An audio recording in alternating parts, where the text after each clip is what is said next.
and I used to go on travel together a lot. Okay, we travel together maybe 4, 5, 6, 7 times a year, and we always was like dressed to the nines at the airport. Heels on. I was not wearing heels though. everything. She was wearing I heels. wore heels. I did not wear heels in the airport, but I was dressed. cute in the airport.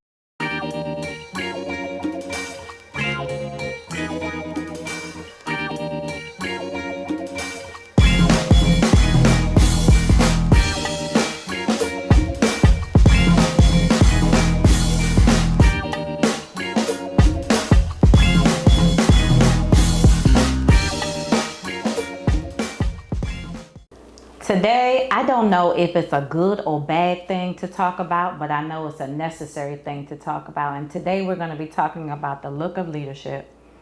Marcy, the age-old adage about what do I wear? Am I appropriate? Am I inappropriate? Am I meeting the criteria or the rules? Am I still stuck in a navy blue suit or a black blazer? Let's talk about it today. Yes, let's talk about it. When we think about executive presence, we've been taught it's this or that. And what is it really? Truth. I've learned that confidence is not a look, it's a feeling. And we've always been taught if you wear a black suit or a dark suit, you look confident.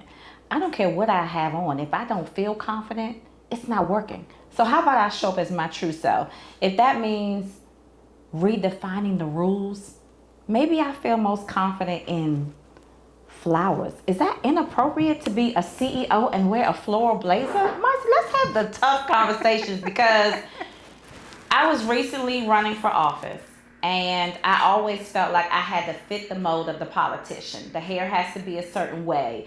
I couldn't wear certain jewelry or certain designer clothes because of the perception of it, and I felt boxed in.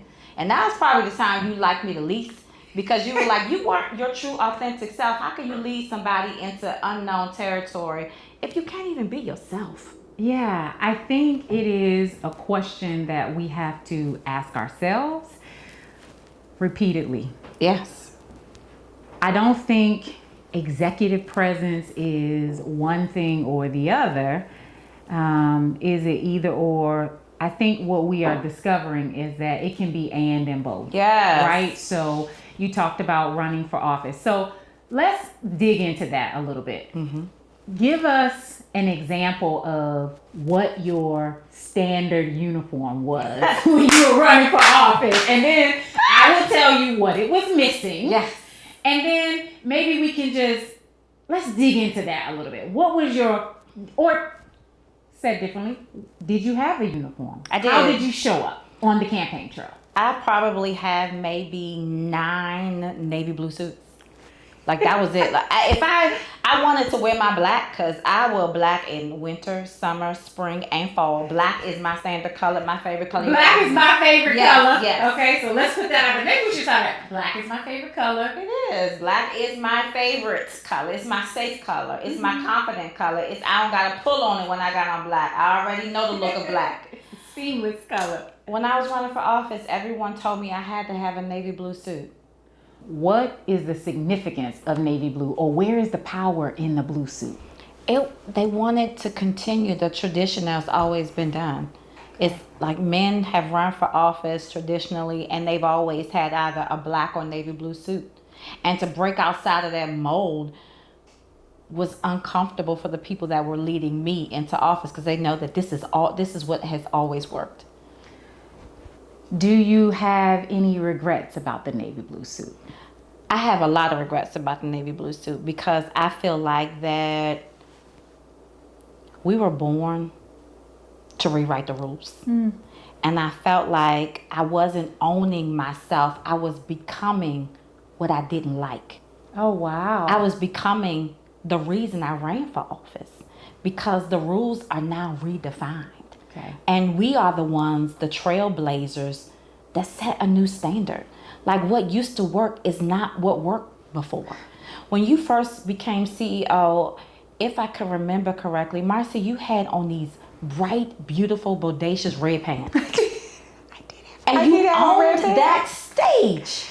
I did have on red pants. And the reason I wore red is because I wanted to challenge myself out of my comfort. What is comfortable is black. Yes. And what I knew to be true was that where I was going required a new version of myself. Yes, that's good. And because of that, I said, let me not wear what I've always worn in these spaces because I'm a different version of myself. And what does that look like? And I wasn't really sure, but I knew it wasn't black, even though it's still my favorite color. Yeah. I just said, let me make a power move. I loved you in those red pants because it was something different and it did not diminish your power outside of what CEOs are used to.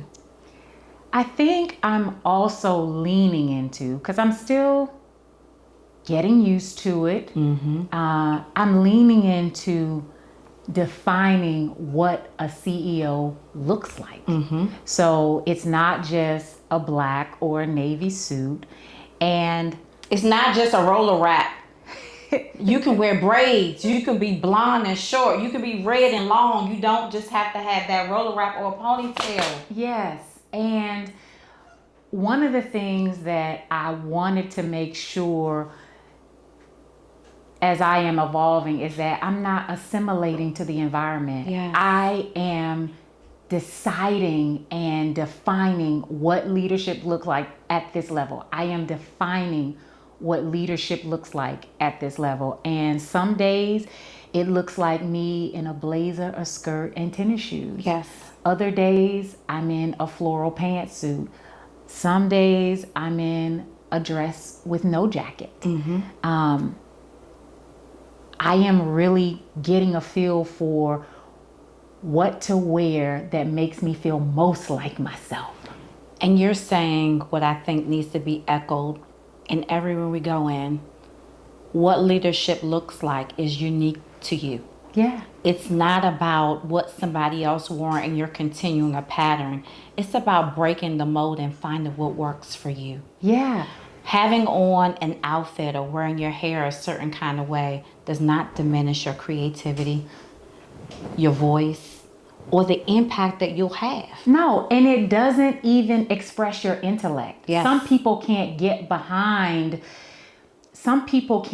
beyond what you look like, and so they can't receive from you. And I think what we're saying is that, listen, I am your answer, and I've shown up in the fullness of myself. You get the best of me when I feel most like myself. That's what I think people don't understand in these spaces. Yes. Is that when I have to conform to your uniform or what you think leadership should look like, I'm not really fully myself. And so because of that, I am just doubling down on it. And so I'm also unlearning what beauty is for me at my age. Yes. Right? So growing up, there were conversations around where I looked the prettiest. Yes. So wearing my hair a certain length or wearing my hair curly. Like my mother will always say, oh, you look the prettiest when you're curly.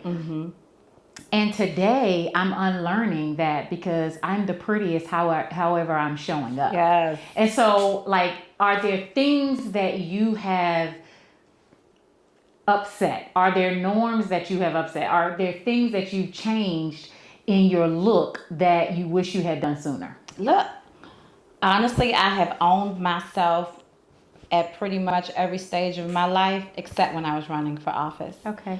And it was one of the greatest regrets that I have. What I do know is that my appearance does speak before I actually do. So no matter what I wear, I have to be appropriate. Of course. You cannot show up at a meeting where I want you to pay me a 7-figure, 8-figure salary and you got on sweatshirt and sweatpants. Like, I'm not trusting my vision to somebody that understands the importance of the moment through their attire. Yeah. It does matter. It does. But what does matter, even above all of what we're saying, is what uniquely defines you. And if sweatpants and tennis shoes define you, then it's going to matter what job you go after. I agree with that. And I love that you said that, because if that is your vibe, then certain boardrooms won't be where you do business. Yes. Right? And we hear it all the time. Well, people change their look when they walked in different spaces. And I'm not saying change who you are. I am saying dress for the moment that you're in. And I am thoughtful about what I wear, when I wear it. I'm wearing my favorite jeans today. They have rips in them.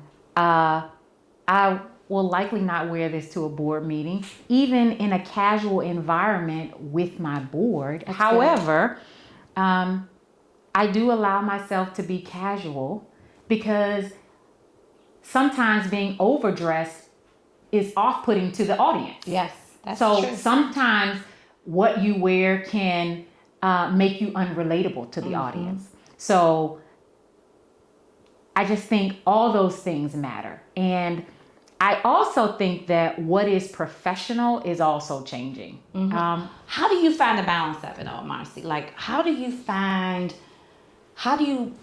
figure that out? Through trial and error, through Pinterest, through Google, through your girlfriend? Like, how do you figure out whether or not this is appropriate or not? Because sometimes the senses of you should automatically know this is numb. Yeah, well, there is no automatically know it. And I do think it's trial and error. Last week, I went to a conference that my organization put on.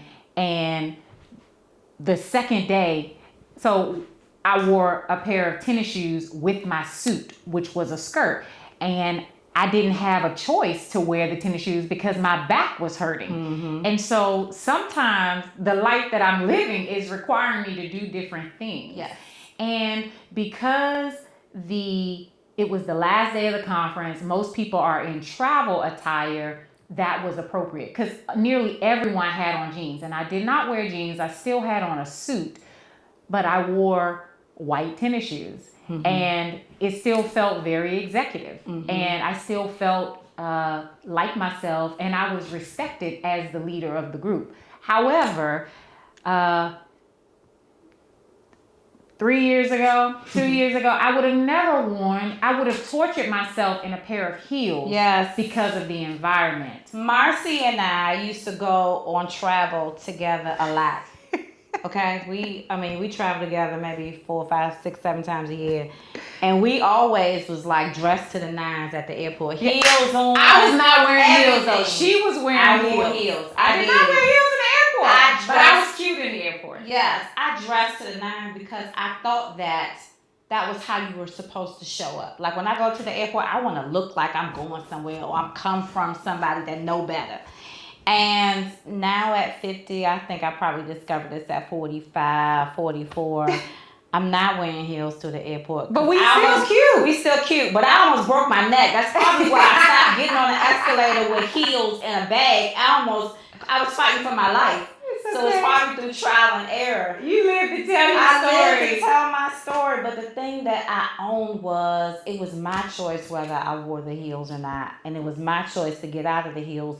And it is where you feel the most confident and comfortable, and also appropriate that matters in how you dress. Yeah, and the reality is, we eat with our eyes, we experience people with our eyes. So people will respond to you how you're dressed. People will respond to you how you're dressed. I mean, we've gone into stores and people address us a certain way based on how we're dressed. I mean, I think they've learned their lessons to not judge a book by its cover, because you don't know how much money we're spending. However, that is a part of our culture as people. And so I like what you're saying. Be appropriate, but be yourself. Yes. And if you are a type of person that you do not like networking and you have to go to a lot of networking events and you always struggle with how to break the ice or how to start a conversation. What I've learned in networking events is that what you wear is a conversation Oh, starter. it is. And if you're going to an event, put on something that's not the average. Put on something that makes you stand out. So when you go to Yeah. networking events, you don't have to figure out how to break the ice. You will be the visual attraction in the room, and people will come up to you to start a conversation. Yeah, it's interesting. Last week, again, someone said to me, every time I see you, you're always something fancy about what you're wearing. Floral pants, red pants. And I'm owning that. Yes. One of my colleagues said, you're the best dressed CEO I've ever seen. And Come I on said, now. well, I'll wear that as a tag. That'll be my brand. And that's not something I need to say about myself. It's not my intent. I really just plan to show up as me. And I'm going to honor me. Yeah. Today we're talking about the look of leadership, and we're discussing it because it's a conversation that we as women often have about our attire. Are we appropriately addressed? Are we not appropriately addressed? Is this the right outfit for the room? And Marcy and I are saying that we're redefining the rules. It's whatever makes you comfortable, whatever makes you feel confident, whatever makes you feel like you. That is what the look of leadership is. Yeah. And one thing I will say that I have learned is to welcome feedback from people that you trust. Yes. So there may be times where something is inappropriate, or it was too tight, or too casual for the environment. Take that in and learn from it. Take it in and learn and understand that every outfit isn't for every experience, but you can still find ways to express yourself. I think about when I grew up, I didn't have to wear a uniform to school.